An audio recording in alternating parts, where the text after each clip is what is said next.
So how do you think your dad's dealing with it?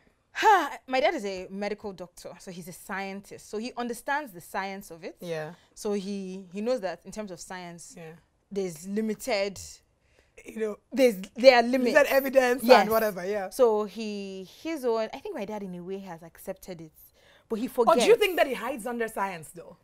I think my dad is strange. My dad would say to me, he would say things like, oh, how is your skin? I say it's better and everything. And then I'm like, oh, my medicine, maybe I'll say something like, oh, my medicine has almost finished. I need to order a new batch.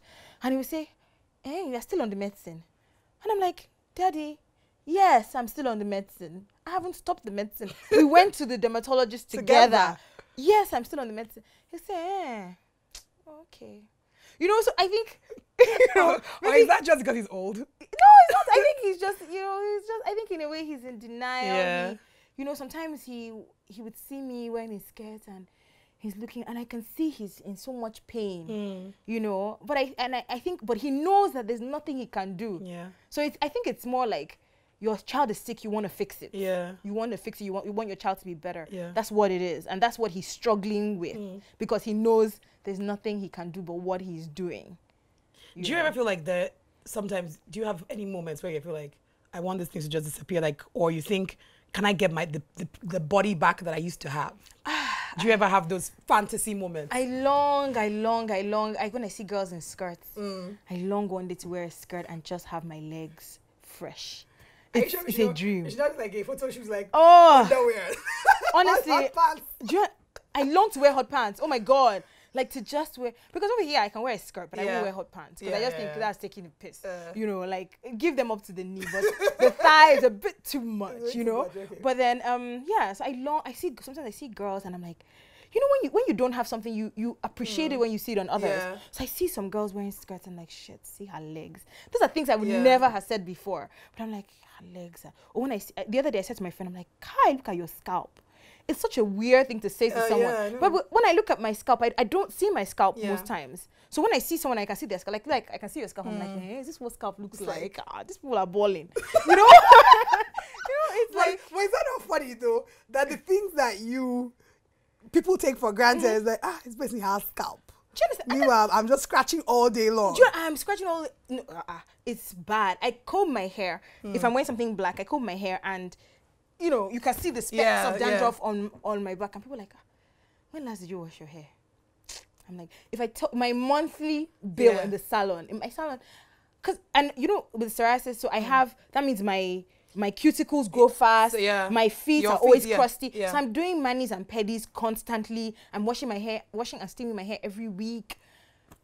Let's even go to the cost of psoriasis. Oh dear. Because I remember the last time you went to the hospital and they said the meds you were taking, I think it was affecting your liver function or something. Right, just explain that a bit. Okay, so I was on methotrexate. Yeah. And one of the side effects of methotrexate is it can affect your kidney and your liver. So you have to do liver function tests every month.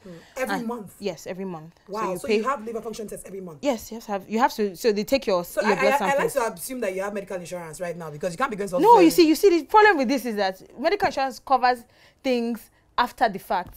But now I have psoriasis, so medical insurance will not cover it. So you have to go and pay for your test every month. Yes. So you have to pay for that. Okay. So I did the test and they found out that my liver function had some of the values had gone higher than the normal. Yeah. So I had to go off methotrexate. So I went off that. I'm now on another drug. Okay. So for example, I have these drugs.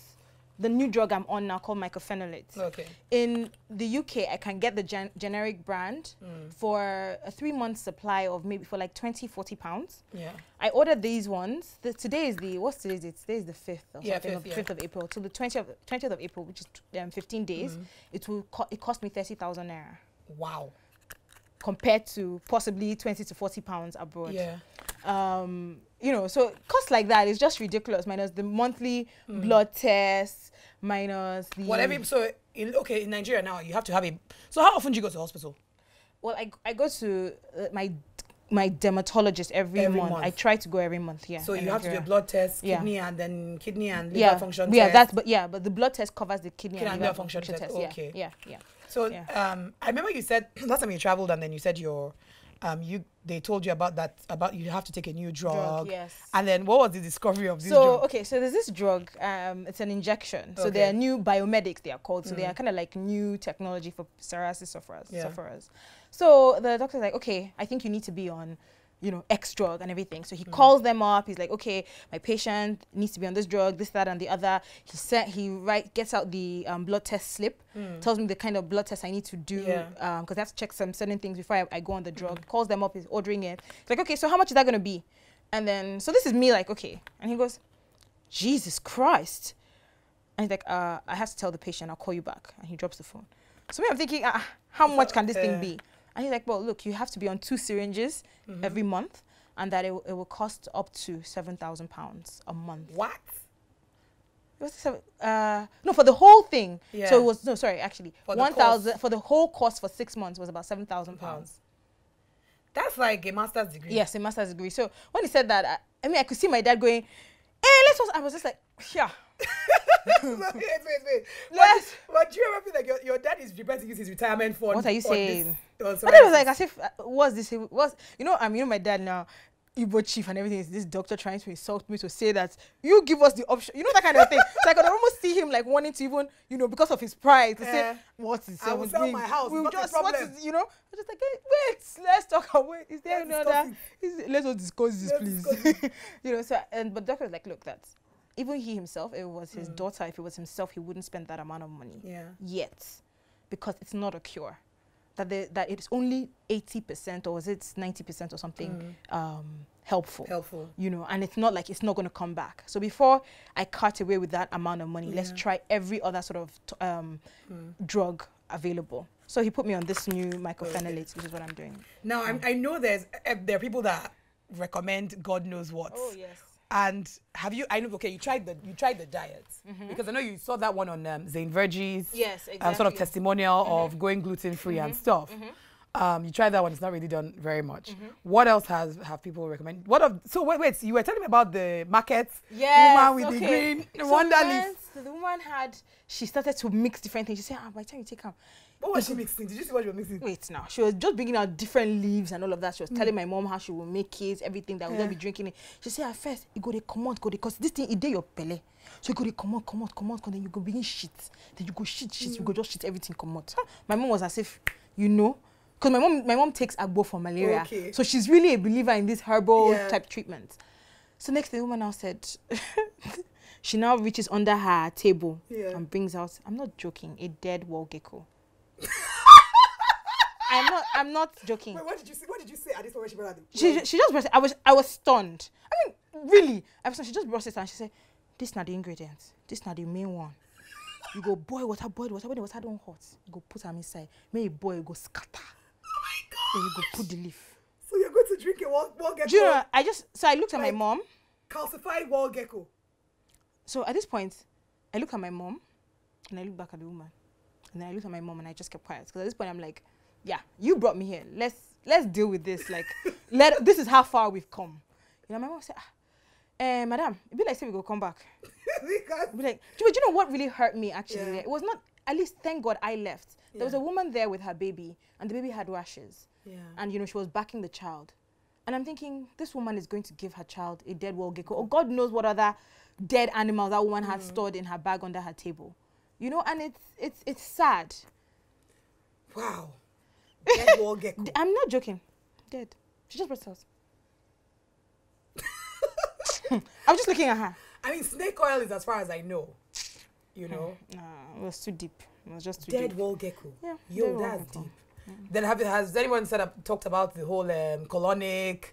No, all those kind of different, all that. Just different kinds of leaves, prayer and deliverance. Okay, tell me about the prayer and deliverance. Oh, anyone from, it could be my father or my mother doing this to me, kind type. Are you serious? I'm telling you, type prayers. Wow, wait. Okay, slow down. So, where did somebody tell you? I met somebody who said that, my dad's, no, not my dad's, that, since I'm not married, that it's something it's a demonic attack and all this ancestral stuff, and because I'm a Christian, I very much believe in God and all of that, but there's a limit to to which those things affect me, you know. So he was saying all of that and everything, and said I should do this prayer for this X amount of days. Where did the person meet you? Who was the person? A friend of mine introduced me to the person. Okay, to the person. Okay. So, you know, and it was one of those things where I was just like, really? Like, really, really, really?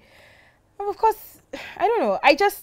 I think I just brushed those things off because I'm like, you know, it's expected. This is what it is, and all of that. So there's your father's people, your mother's people. You know, people. And this is the thing. Like in Nigeria, something happens to you, and you blame it, and then you start to fight invisible battles. I think sometimes the devil takes way too much blame. Do you understand? You start to fight invisible battles. I'm just thinking, they do this down there and thinking, I beg, no be me do this. Do you understand? You know, no be me do am.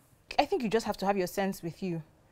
Because I could just have gone and start hitting people and calling, you know, and it makes no sense. Do you still pray about your psoriasis? I forget. I've not been very good about praying about my psoriasis. I actually pray more for people. But do you want to pray for your psoriasis?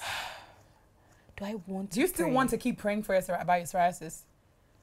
No, it's not that I don't want to. I feel like if my mother watches this, she'll be very upset that I said I don't pray about psoriasis. You know, because I know there are people that would say you don't pray hard enough or you don't have enough faith. But I think sometimes I'm also of the belief that maybe, you know, it's supposed to teach you something. You know, I think God has a sense of humor. Because I always feel like, you know, there's a reason why things happen, and God gives people things for a certain reason. Yeah, I think God has a sense of humor, and the way God has been with me all my life, it has been, you know, he has given me things and done things for me that I never thought. Like, you know how you say your best daydream? Yeah. He has given me above that. Yeah. So I so the way I look at it, it's not a thing of praying and going for every deliverance service and all of that.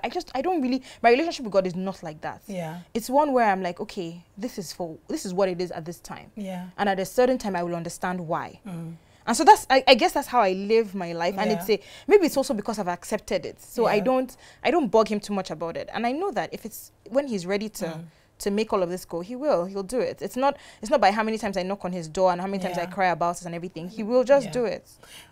But how do you think, like, because I look at you, we've known each other for what, like 4 years, for almost 5 years, right? And I look at the person I met, and to me you're completely different from who you are now.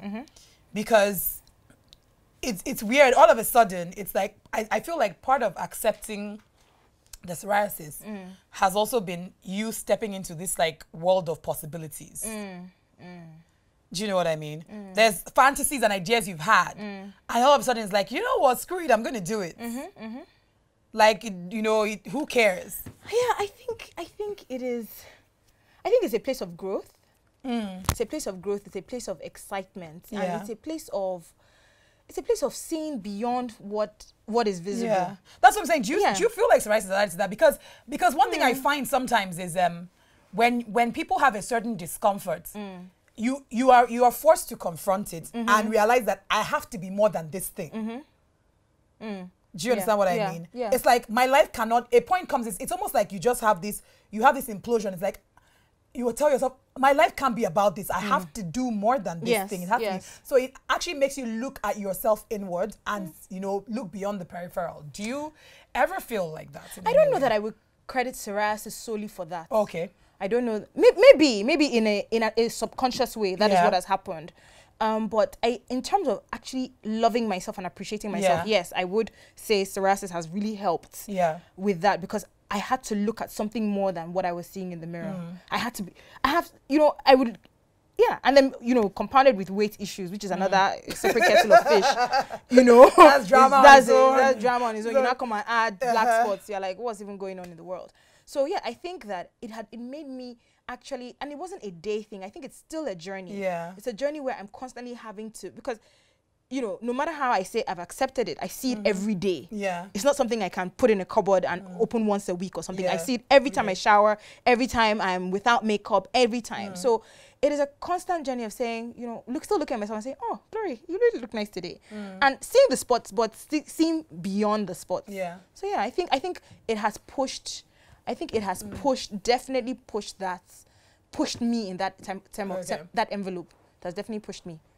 So if you said, you know, like you had any like, almost, I don't want to call it a fantasy, or like hopeful about something, what do you think? What do you hope for? I hope that this won't be in vain. I hope that. In what way? I hope that I'm not having psoriasis for nothing.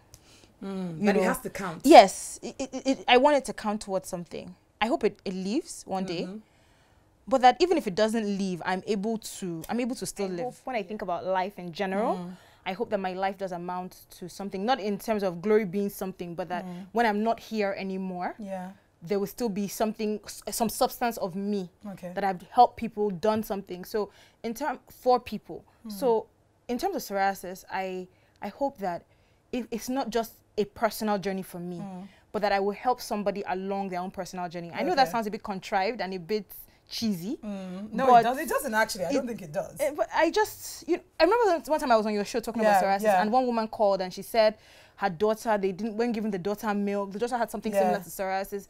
The poor girl was 9 or something, and she had never tasted milk. And I just thought, really, like, and I was happy that that woman heard me that day, and you know, who knows, maybe I helped a 9-year-old girl's childhood be better. Just from, just those kind of things.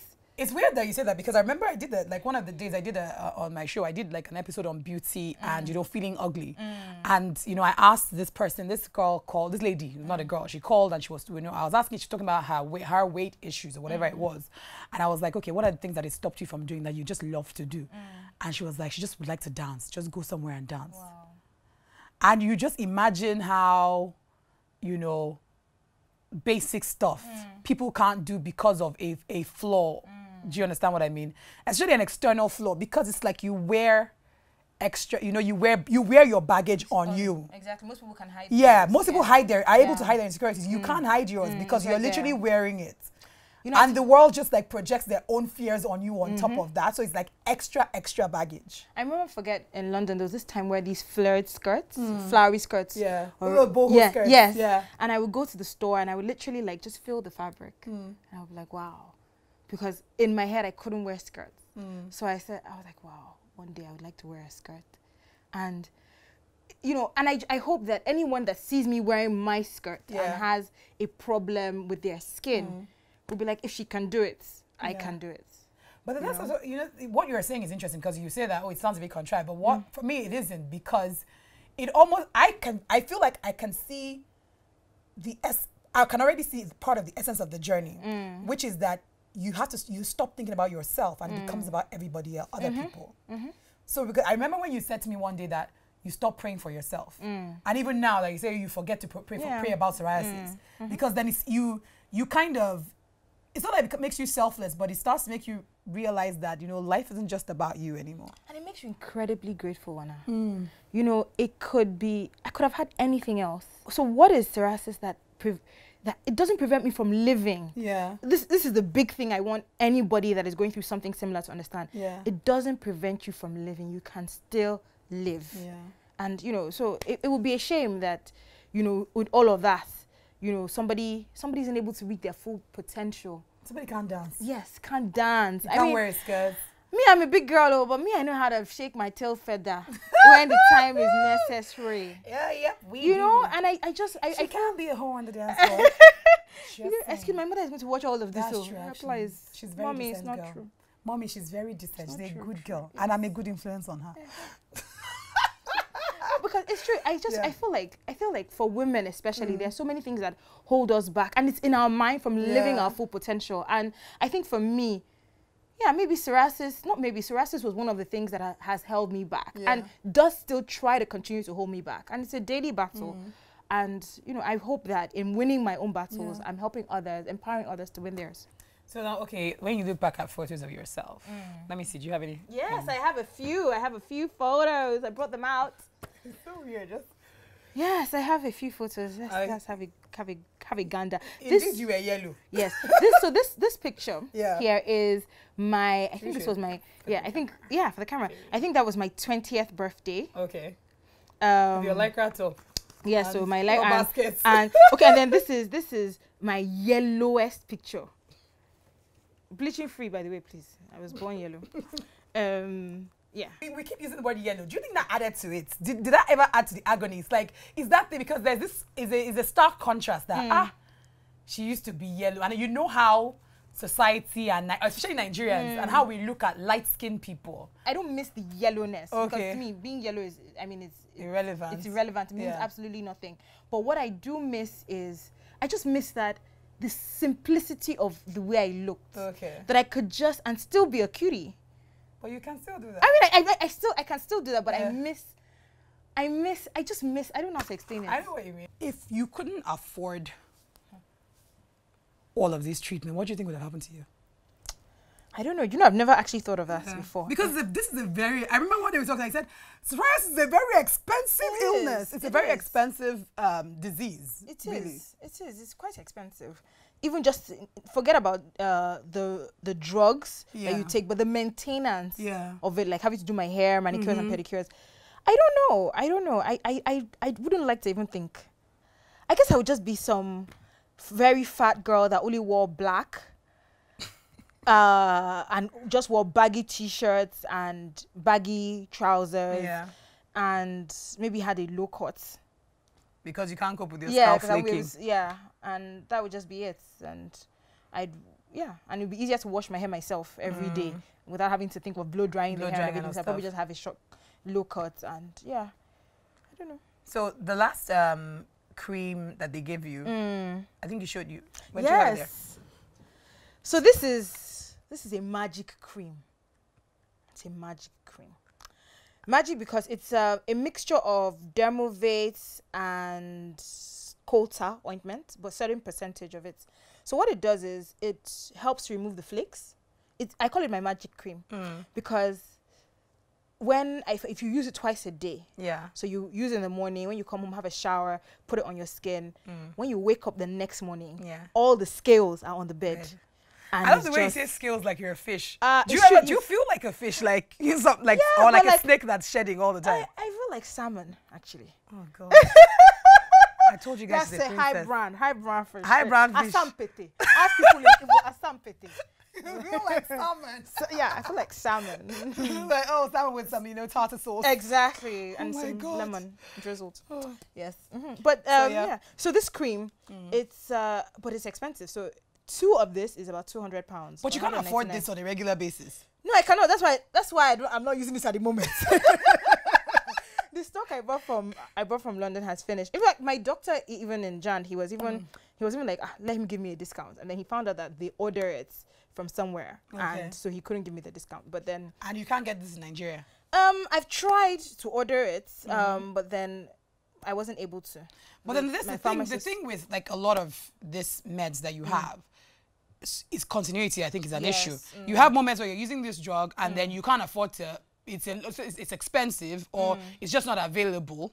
Even if you can get the money to buy it, but it's, for example, availability is an issue. Mycophenolate, for example, is the reason why the price is so high now. Like I mentioned that it was 30,000 for 15 days. My dose of 15 days. 15 days. Yeah. In fact, they even added delivery charge, so it was 30,500. So if you didn't have the job you have, what would you do? I told you now, I would just be a scaly person. Maybe by now I will be a tilapia. I won't be salmon anymore. So wait, but tilapia is scaly. Sorry, just checking. Thank you for your aquamarine skills. So I think okay. So it's because it's not available. It's scarce, so it's expensive. So like even like my Dermovate ointment I used to, that one I think is 30K for a tube. Like imagine like your McLean's toothpaste, 30, and that can last me, if I use it every day, morning and night, 2 weeks max. Wow. Yeah. Girl. Yeah. But abroad it's cheaper. It's much cheaper, especially if you're under the NHS. Yeah. Which I was when I was schooling. But when I stopped schooling and I moved back to Nigeria, when I go now, I pay my bills. This is an expensive condition. No, it is. But then I thank God. I don't really talk about the expense that much. I mean, if you weren't asking, I wouldn't. It's not something I moan about because thank God I can. Yeah. I can afford to. Wow. Girl, you know you're brave. You inspire me all the time. Oh, sugar. Oh, Wana inspires me. You inspire me too, girl. Well, ladies and gentlemen, this is the end. Sensitive skin.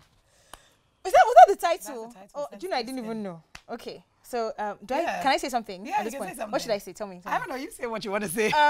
Okay. I don't know. Should I be serious or? Say what you want to say. Just say it from your heart. Okay. This is your monologue. It's your moment. This is my moment, my time to shine. I think I don't regret. It's so funny. Obviously, I don't wish this on anybody, and I can't say I wish I had psoriasis. But in a way, I'm grateful because it's made me learn so many things about myself. And I'm glad that at least it's not as bad as it was. So it shows that, you know, there's some remission taking place. But ultimately, I want anybody that's watching this to be, whether they have a skin issue or something internal or whatever, to just realize that nothing can hold you down except you. So it's not about your skin, it's not about what people think about what beauty is, it's about who you are.